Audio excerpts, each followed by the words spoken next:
Donald Trump should dress up as Frankenstein's monster for Halloween because he's part Fred Trump, he's part Roy Cohn, and he's part Claude Hudspeth. I'm Steffanie Rivers, and you're watching my journal. His father, Fred, who was a real estate developer in New York City, owned apartment buildings but refused to rent to Puerto Rican and Black people.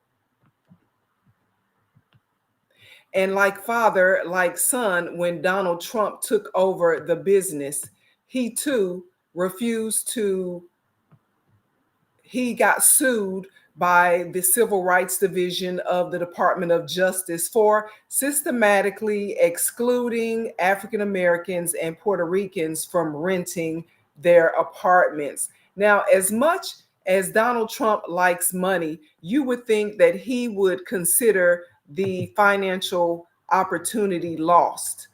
In fact, let's look at some of the things that Donald Trump has tried to sell over the past year, and that's just to start with. Stand by. I'm Steffanie Rivers, and you're watching my journal. Be sure to like, share, and subscribe so that when I post new videos, you'll be the first to know. Take a look at this recent video of Donald Trump selling things. Electrocution every single time. Do we agree? Hello, everyone. I have something incredible to share today. We are announcing the launch of Trump Coins. It's a really beautiful coffee table book. I'm doing my first official Donald J. Trump NFT collection right here and right now. My new book, Save America, is now available for order. By popular demand, I'm doing a new series of Trump digital trading cards. These cards show me dancing and even me holding some Bitcoins. That's the real deal. That's the real deal. My last two Trump digital trading card collections sold out in just hours. And now I'm back with my latest series called the Mugshot Edition. Here it is. If you want to go out and get it, you can go out and get it. Have fun with it. My new Trump watches. That's a lot of diamonds. I love gold. I love diamonds. We all do. I think you all should get a copy of God Bless the USA Bible. Let's.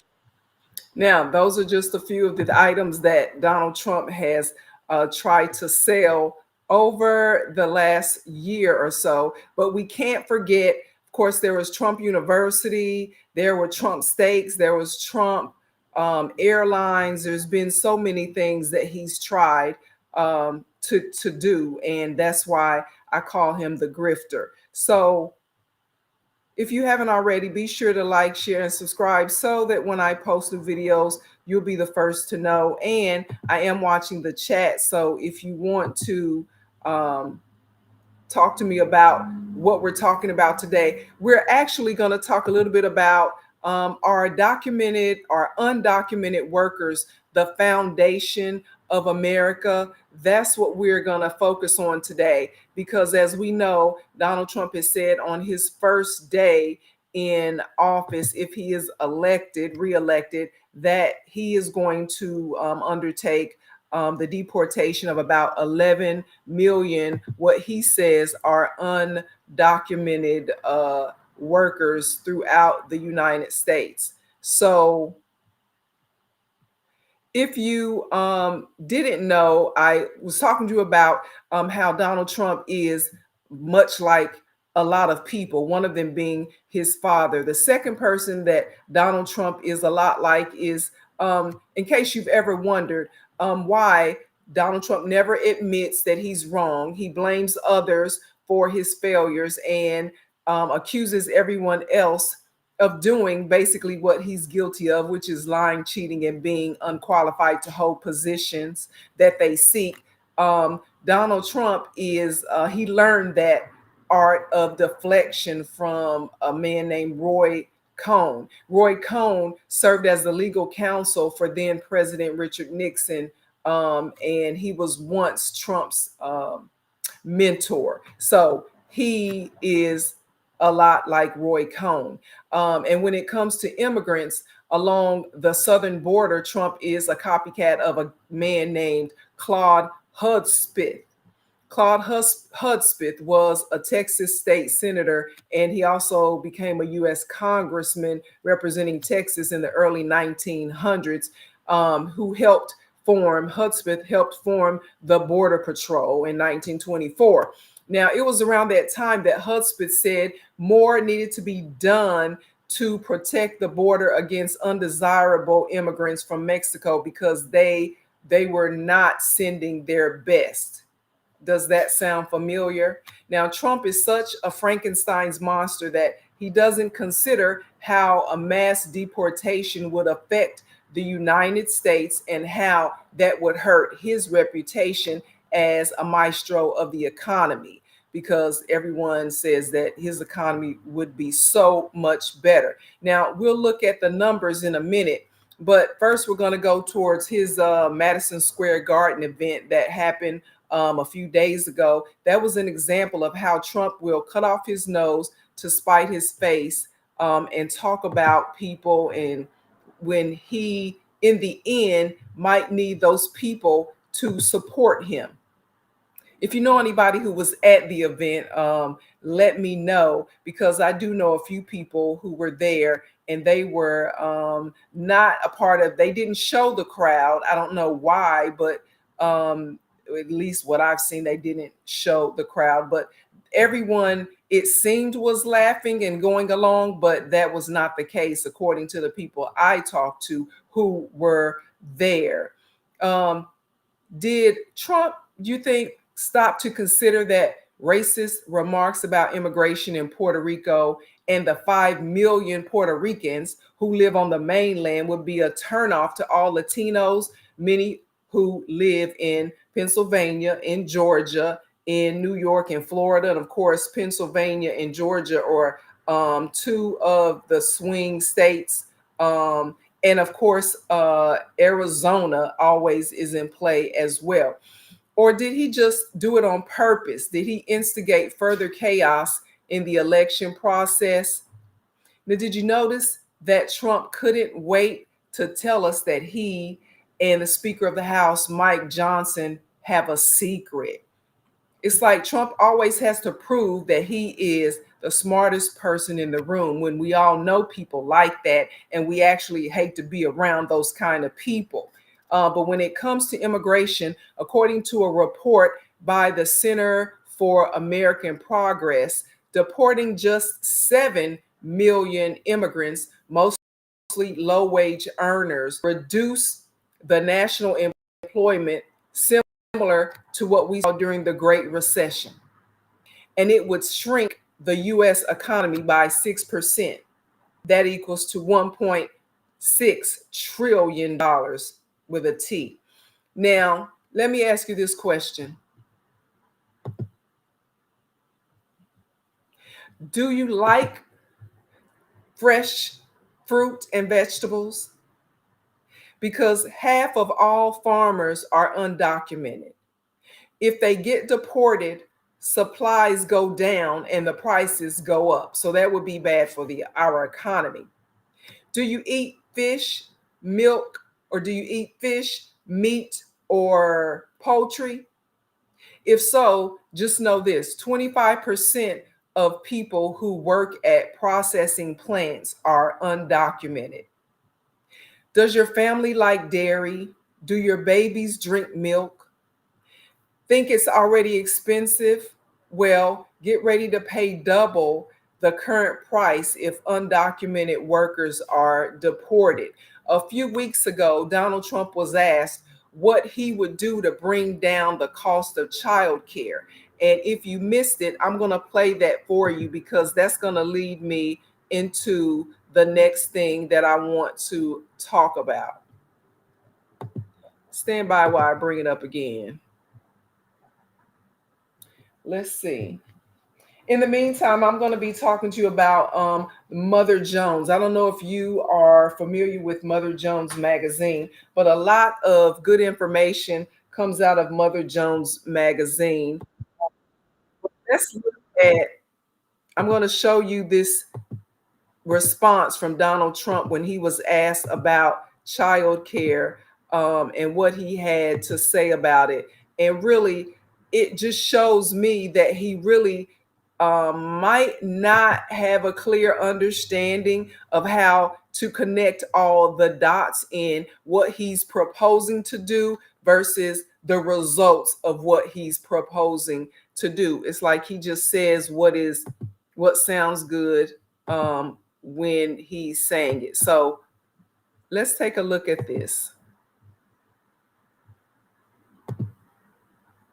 Now, this is going to be what Donald Trump, his response to a question about child care. And it'll be much better Tell people what the plan is. Yeah, well, we'll be announcing that in about 2 months. Can you commit to prioritizing legislation to make childcare affordable? And if so, what specific piece of legislation will you advance? Well, I would do that, and we're sitting down. I was somebody, we had Senator Marco Rubio, and my daughter Ivanka was so impactful on that issue. It's a very important issue. But I think when you talk about the kind of numbers that I'm talking about, that, because look, child care is child care. It's couldn't. Okay, so clearly, I could go on and show you the rest of the video, but he didn't answer the question. He basically skirted around the question. So I just wanted to start out with that because I wanted to bring you to this point that basically I could go on, but he didn't answer the question. Another time, Donald Trump was asked during a Flint, Michigan town hall meeting. He was asked about the cost of groceries and how he would reduce the cost of groceries. So let's look at how Donald Trump said he would reduce the cost of groceries.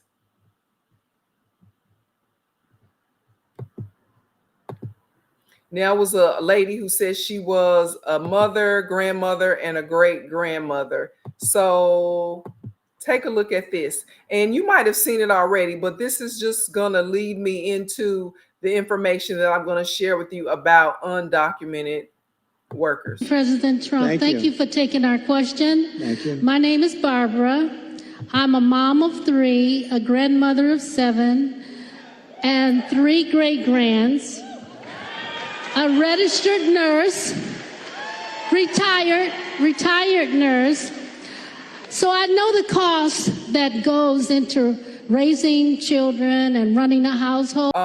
Because if he just would, have a simple plan that would explain to people what his platform is concerning their grocery bills, concerning their health care issues, concerning daycare. I really don't think that he understands exactly what it is that he wants to do, because primarily Donald Trump is just trying to stay out of jail. But here's what I wanted to talk with you about, because as I said, if you haven't, I'm familiar with, it's called Mother Jones, and they did an investigative report on what deporting 11 million people would actually do.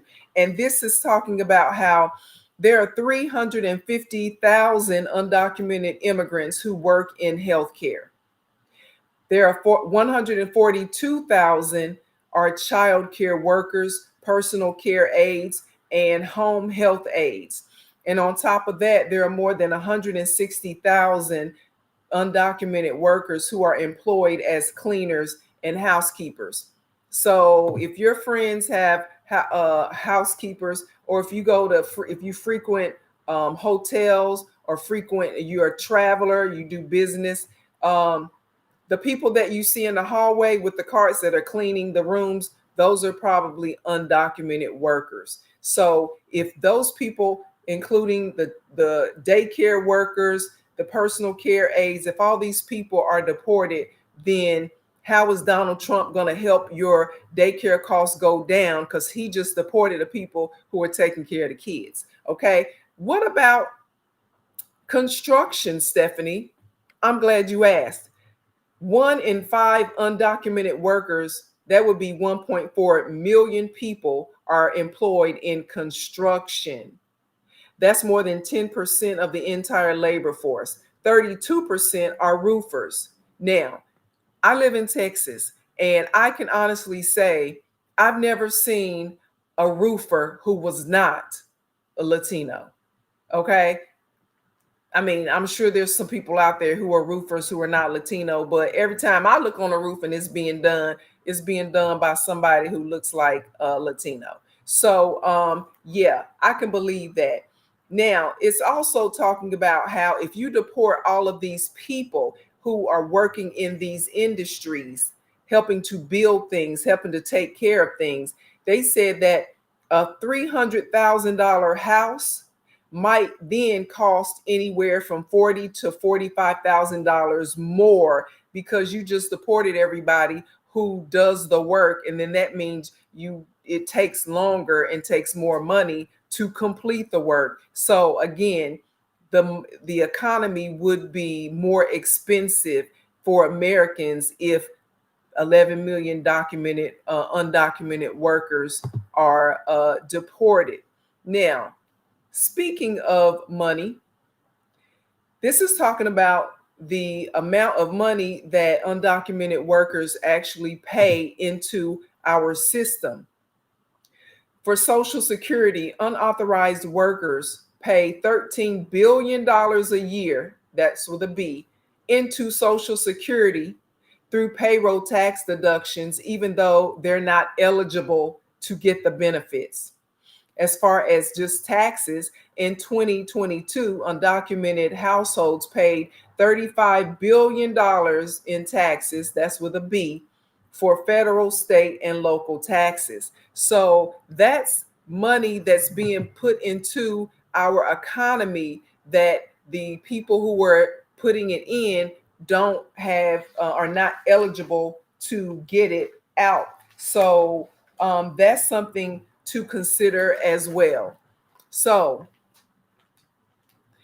I think that it's important for us in America, and especially our politicians who are making these laws and these rules, to stop blaming immigrants for what is wrong with America and to look in the mirror.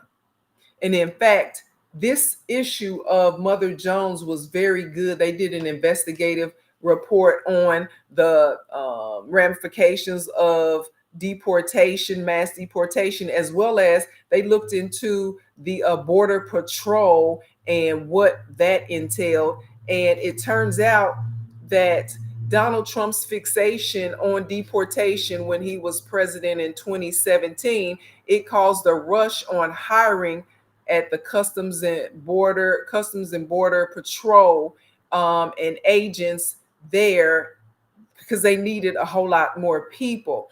So that meant lax hiring standards that turned out to be weak background checks and weak entrance exams.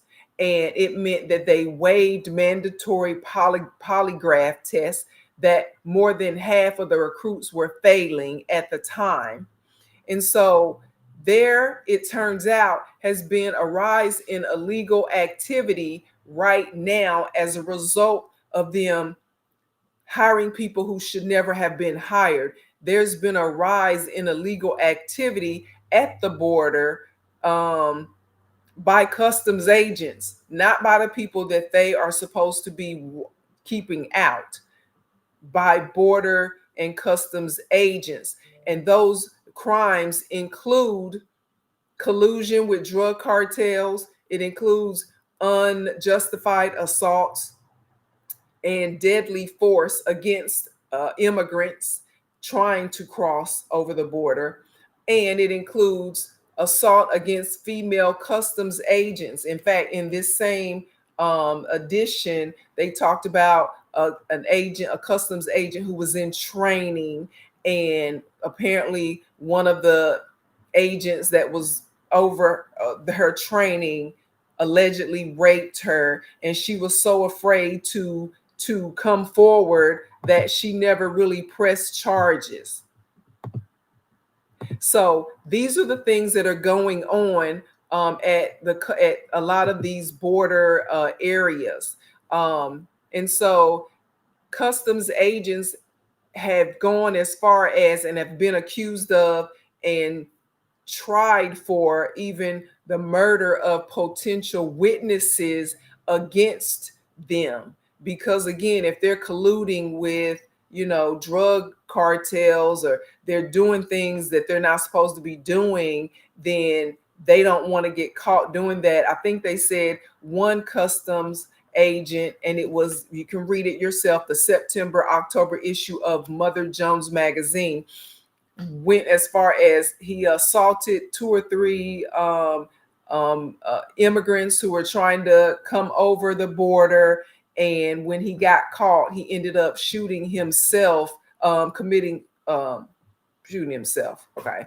So, yeah, just because he was so ashamed of what he had done, when the shame should have started before he did what he did. So, again, political leaders should consider the scope of their decisions before they make those decisions. Donald Trump is in politics, but he's not a leader. Okay. In fact, he's a hypocrite. And I'll end with this part. Donald Trump met his current wife, Melania, while she was working as a party girl, I'll call her that, to one of Trump's wealthy friends. She had come over to the United States with a group of other party girls, and ended up meeting Trump. And then subsequently, she applied for a visa.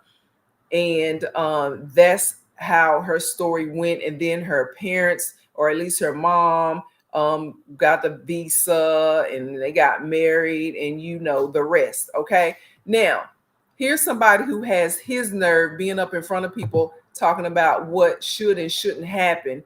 And he's not even an American citizen. He's just working in the United States. I'm not sure. Let me look up his status right fast. I'm talking about Elon Musk.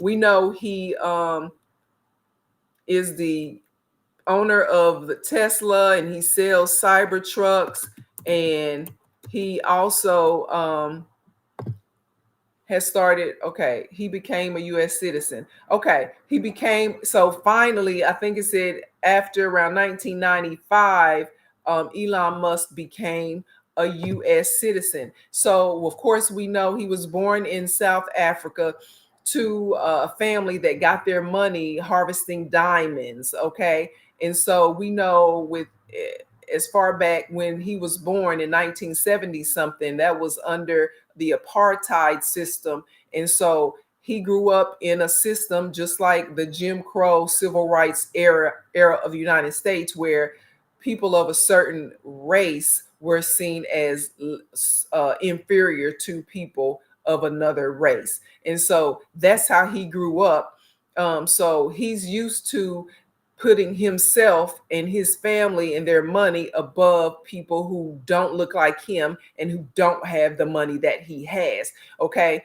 He left South Africa because he was avoiding going to the military. He moved to Canada because his mother was Canadian initially. And so he used her original Canadian status to go to Canada to avoid the military.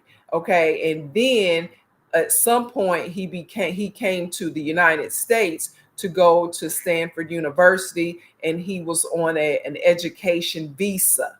And then he quit Stanford, dropped out of Stanford to become an entrepreneur. So between the time that he dropped out of Stanford and became officially a U.S. citizen, he was an undocumented person in the United States. He was here not on the status that he was supposed to be. And then he stayed here, started a company. His brother and he got together, started getting investors. And it was at that time that the investors realized that Elon, and maybe his brother, but I'm talking about Elon was not a legitimate U.S. citizen, didn't have the proper documentation to be here, and they told him our investment money is contingent upon you getting your status where it's supposed to be.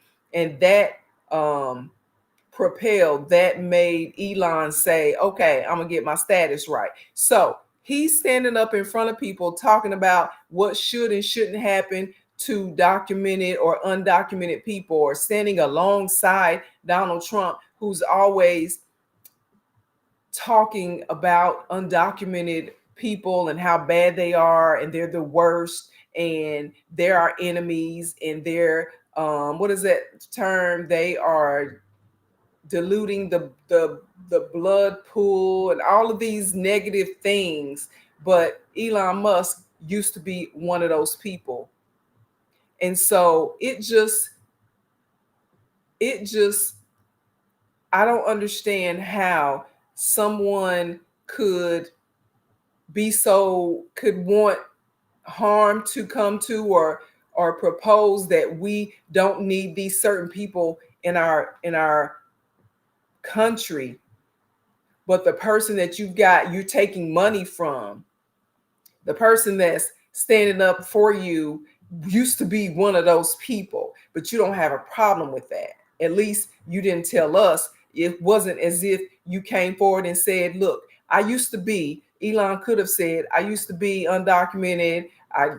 This is what happened. He never said that. It only came out because his brother was the person who said what was going on, and how it came to be that Elon Musk was an undocumented worker in the United States. So yeah, I don't know if you know that, but everything I'm telling you is can be researched. You can do your own research, but I just find that hypocritical, at least.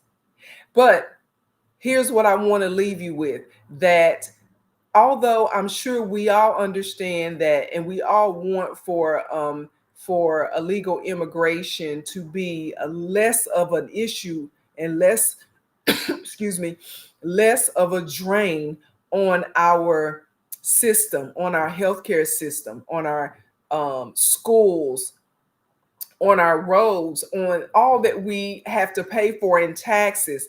But undocumented workers, they pay taxes. They pay taxes, and they pay into systems that they can't take advantage of. And so I'm sure at some point they wish that if they could become legal, if they could get their documents in order, I'm sure they would do that, because nobody wants to pay into a system that they can't benefit from except for their own labor. At some point, we as Americans don't want to have to go to work every day. We want for our labor and to take care of us like we have taken care and paid into the system.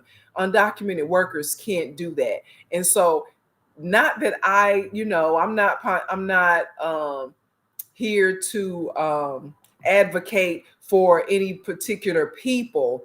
I'm just saying we have to look at the whole equation before we start saying, yeah, let's throw certain people out. Because if they are the foundation, if they keep America going, if they're working the jobs that we don't want to work, then we have to consider what would happen if we snatch that foundation out from under us. And there are lots of economists who say it wouldn't take but 10 years or so before we would certainly feel the devastation of what would happen if we removed undocumented workers from the equation, the American economy. So if you want to follow me, you can do that on Facebook, IG, and the place formerly known as Twitter, although I might take that off because I'm gonna stop doing any promotion of that platform as well. So hopefully I will remember to do that. So many things to be done, But in the meantime, be sure that you go and vote. If you haven't early voted already, be sure to get out there on election day, and we'll see what happens. But whatever happens, keep your head on a swivel, like my mother always told me, and stay ready. She don't have to get ready. To find out more about the things that I care about, you can go to the written version of my journal. That's at eurweb.com. Thank you so much and have a super day.